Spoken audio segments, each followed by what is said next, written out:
السلام عليكم ورحمة الله الحمد لله رب العالمين والصلاة والسلام على أشرف المرسلين نبينا محمد وعلى آله وصحبه أجمعين. Welcome to Islam step by step, and with the belief in the qadr, the divine decree of Allah subhanahu wa ta'ala, the sixth pillar of Al-Iman.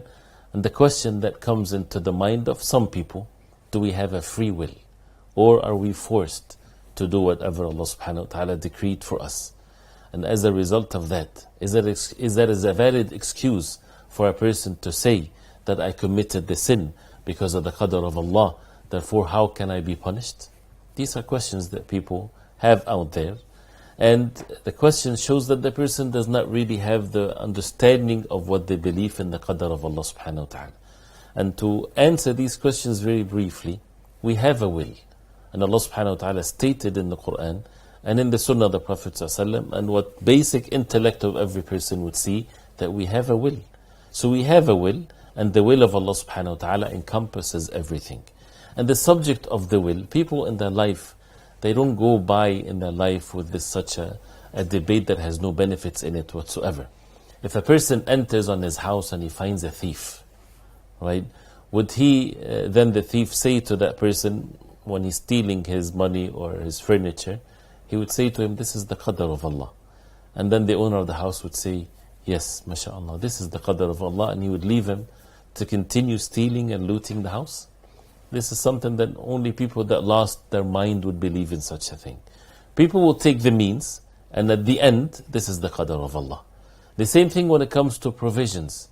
Whatever you will eat and the provisions that you will have today and tomorrow, at all times, it's by the qadr of Allah. It's already written and recorded and finished with.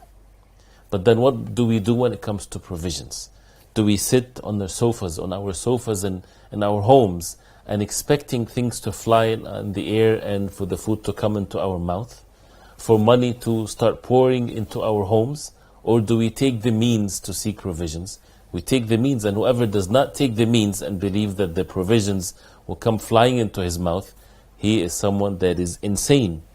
Clear out front insane. This is insanity. So that means for us to have intellect, which is the basics, what makes us a human being, is that we have to take the means and to have the belief that everything has been recorded, everything has been written. The rizq, the provisions, has been recorded 50,000 years before the creation. But do we rely on the fact that it's been recorded, that we don't take the means to seek provisions? Nobody with any basic intellect would ever do that. That means the same thing apply it when it comes to guidance and the hereafter and the good deeds and the bad deeds.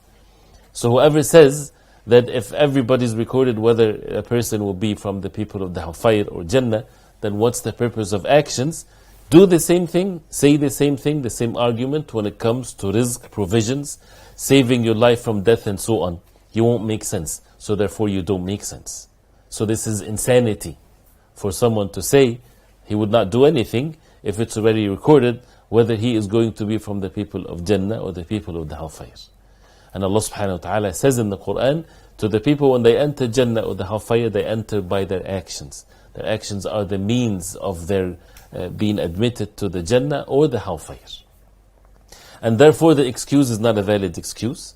And it shows that the will of Allah subhanahu wa ta'ala is above all wills. And this is something that we talked about in the four pillars of the qadr of Allah subhanahu wa ta'ala.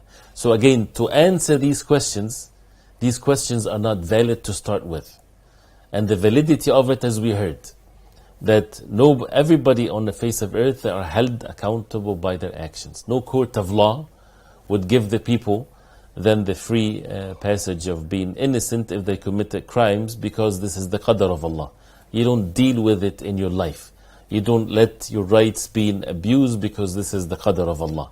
You don't see a snake coming your way or a lion coming your way and you would surrender and you would say, this is the qadr of Allah. If it's decreed for me to be killed, I will be killed. No, you would take the means and you would run. You would take the means and you would seek provisions. And after all of this is by the qadr of Allah. And two ingredients that if we really comprehend would give us contentment and happiness in this life. Before whatever happens, have the tawakkul, the reliance upon Allah. Rely upon Allah subhanahu wa ta'ala, and the meanings of the tawakkul is that your heart rely upon Allah subhanahu wa ta'ala fully, while you take the permissible means, not the haram means, but the permissible means. So rely upon Allah subhanahu wa ta'ala. Then once whatever happened, immediately prepare yourself before that you will have the state in your heart that you're pleased with Allah. You're pleased with whatever Allah subhanahu wa ta'ala decreed for you. So before the action, before the incident, or before what we do not know of the decree of Allah that we get to see it when it happens, you rely upon Allah subhanahu wa ta'ala, you take the means.